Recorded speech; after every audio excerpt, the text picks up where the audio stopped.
Alright, so I'll just start the thread, and I'm going to get some paintbrush fibers. You can get these at art stores. This is actually a much bigger brush that I took the handle completely off. Look for fibers that are uniform in size, because you can get paintbrushes that have varying sizes of bristles. What you want is something that has uniform diameter and very fine. These are almost indestructible. You can also use moose mane.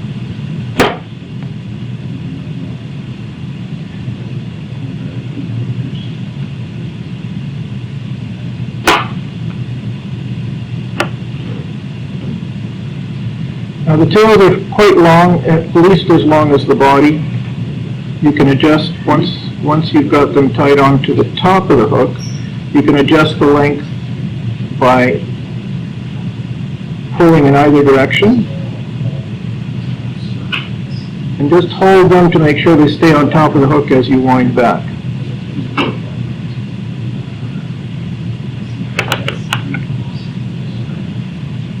Now there's a number of ways you can separate the tails.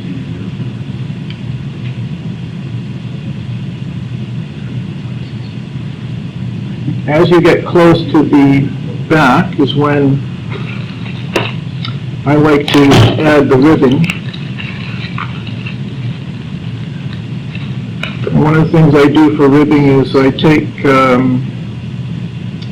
gold thread. This is a crynit thread. And you can find it in sewing stores. And what I'm going to do with this, if I hold that there, can it focus? Yep. Yes. It's just crynit metallic thread, that's all it is.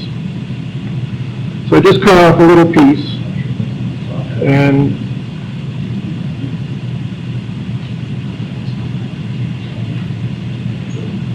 you unravel the ends. Invariably, one end will be easier to unravel than the other, and take out the core.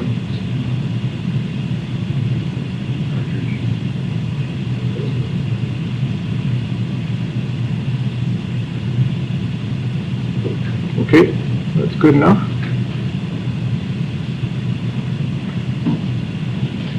So I'm left with a very, very thin wrapping of this. It's like a mylar-like wrapping that was on the thread. And I'm going to tie it in on the underside of the hook. A couple of turns, and I'm going to just pull it tight.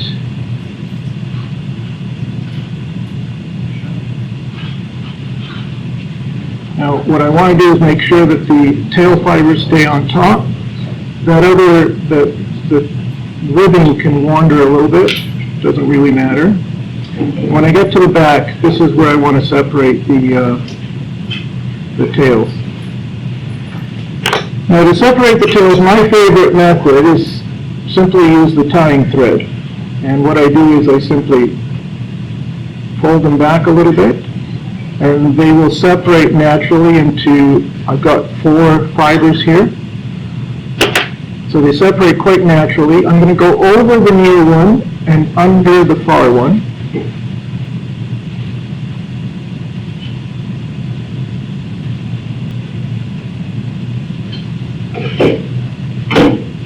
Okay. So I have the tails separated. Now, for insurance,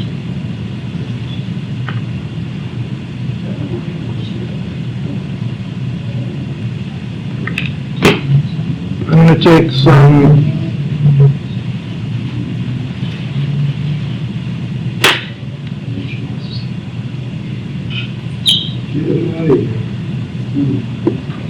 this is CA glue. CA glue is super glue. I use it for my wood turning, and I like to use the very, very thin stuff. I just put a drop here. This is just a Robertson screw that's set into a block of wood. Now that will not set, but as soon as I touch it to the hook here,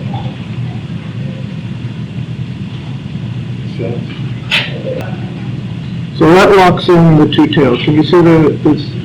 Yep, beautiful. Sure? Yep, okay. So now we have to build up a little thin body, and I just do that with the thread, try and keep it as flat as possible.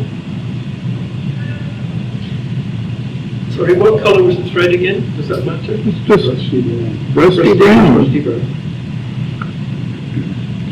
Yes. This is a uni thread. Down a bit. Yeah.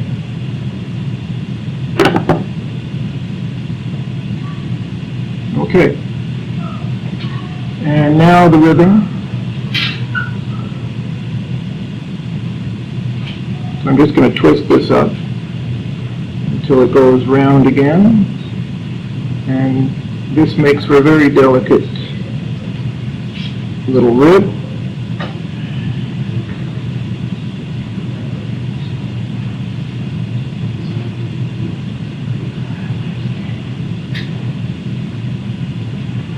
Okay, done.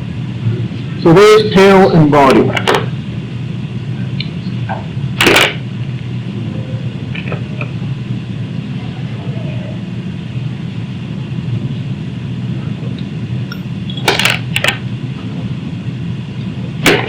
And just to give it a little bit of protection and depth of color, I just take some thin head cement and just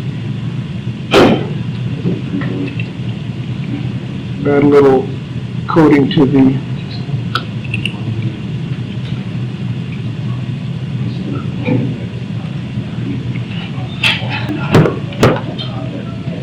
okay.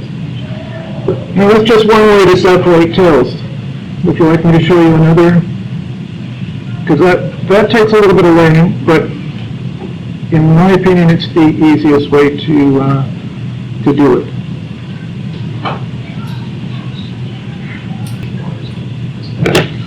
Okay, I'm going to get this thread out of the way, and this piece of thread that I held back, I'm going to do the same thing, fold the tails back until they sort of naturally separate. I'm going to take this piece of thread and go around the hook and hold it together kind of like the reins on a horse, and just bring it up in between the tails.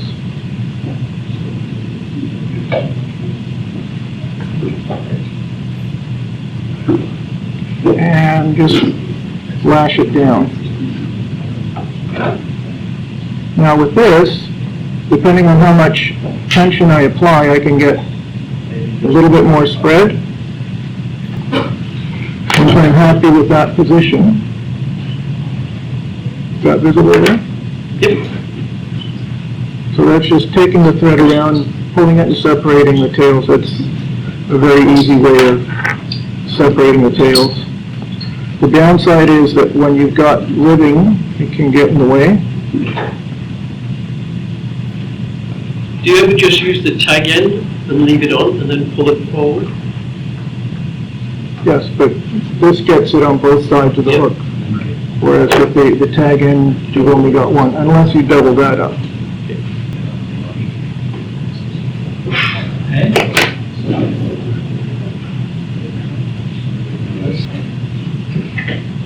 Okay, so we've got a body with no rib.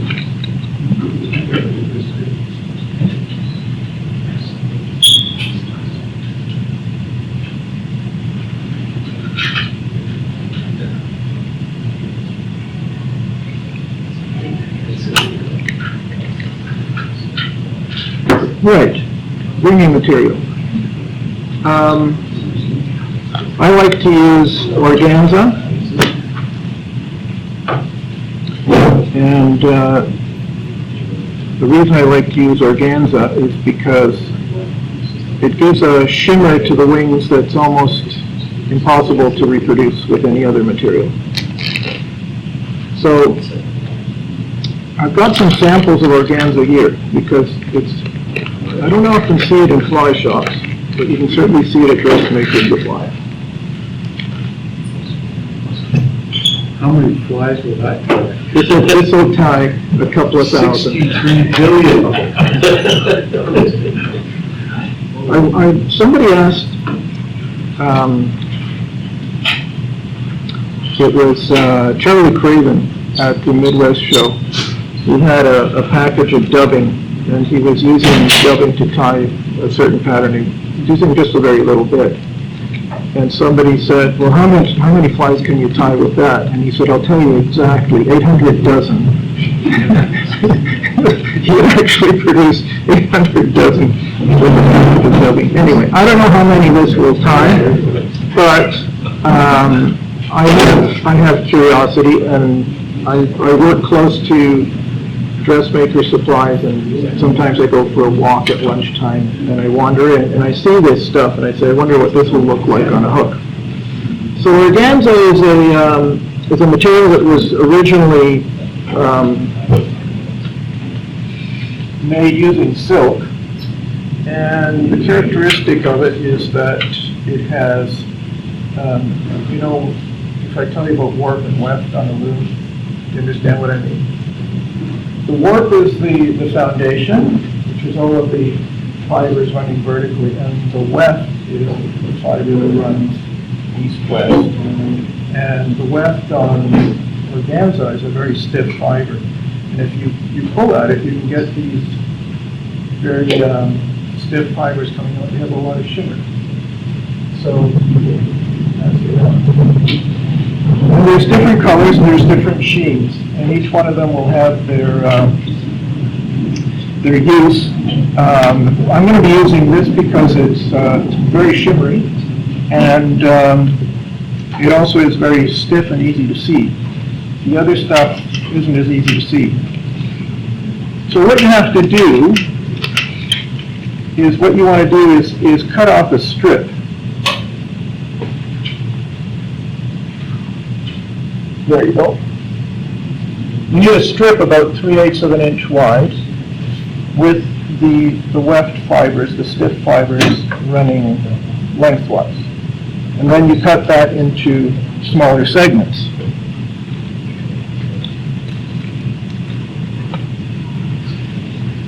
So here's one, this is the gold. Is that visible there? Yeah. So I cut off about 1.25 inches of this.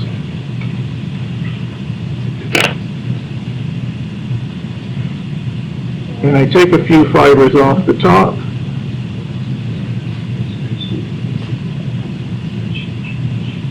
Until I start exposing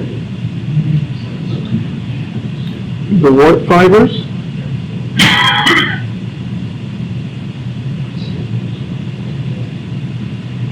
See a fringe there? See that little fringe? So the idea is, once you get this down to wing size, you want to take some fibers off the bottom as well. You'll end up with a rectangle of fabric.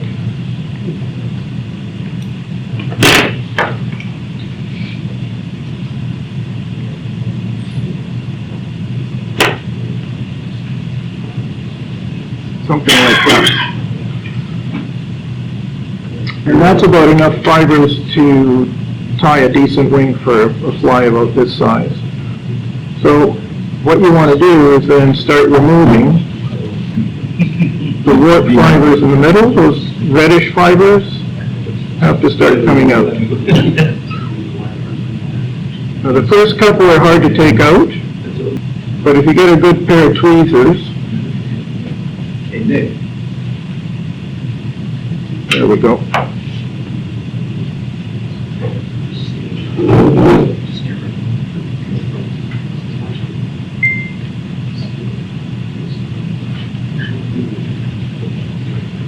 So a good pair of tweezers will actually help you pull these guys out fairly easily. Now, why do I want to do this as opposed to pulling off all of the warp?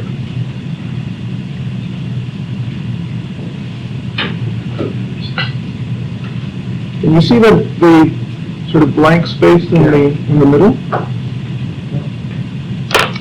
So the idea to do this, why I do this, is because if you've ever tied like a duck quill wing, here's one that I've already prepared and it's ready to go. There's a fairly large segment right in the middle that has no warp fibers. So I'm going to hold this, and if you've ever tied in a duck quill wing, what I will do is when I apply the thread, it'll collapse the fibers down in a nice little bunch, but it'll leave the fibers straight out. If I were to take all of those warp fibers out, you end up with a bundle of sticks, and you don't get the spread. So imagine that you're tying sort of a duck quill wing. So we're going to go up and then just pull down. Now here I can turn it sideways.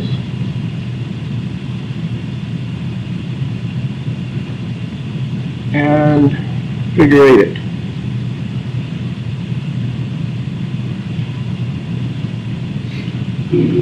So now that the wing is tied in,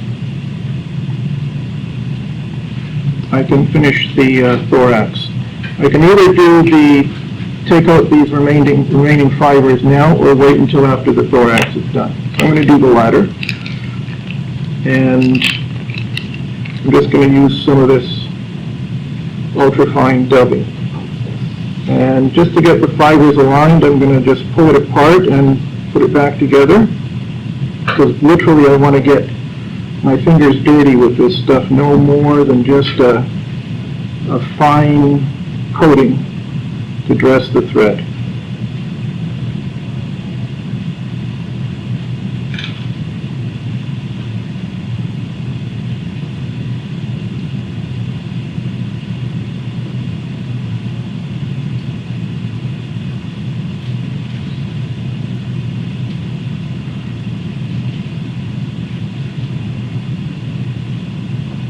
I'm going to just wrap a very small thorax section on this fly,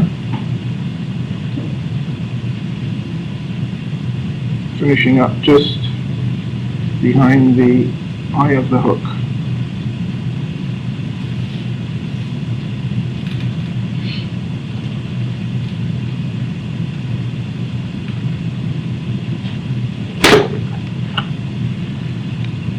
And I'm almost done.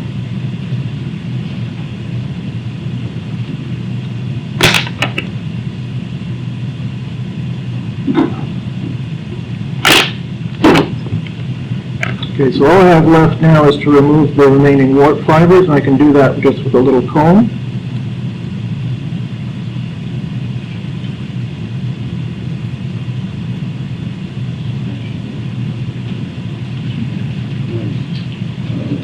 See the spread?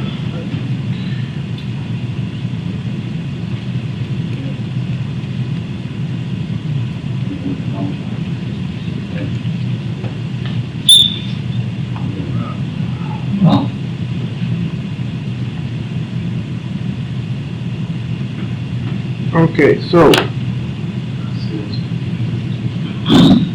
I'm just going to hold those wings up together. I can always trim them back if I need to. Just cut to shape.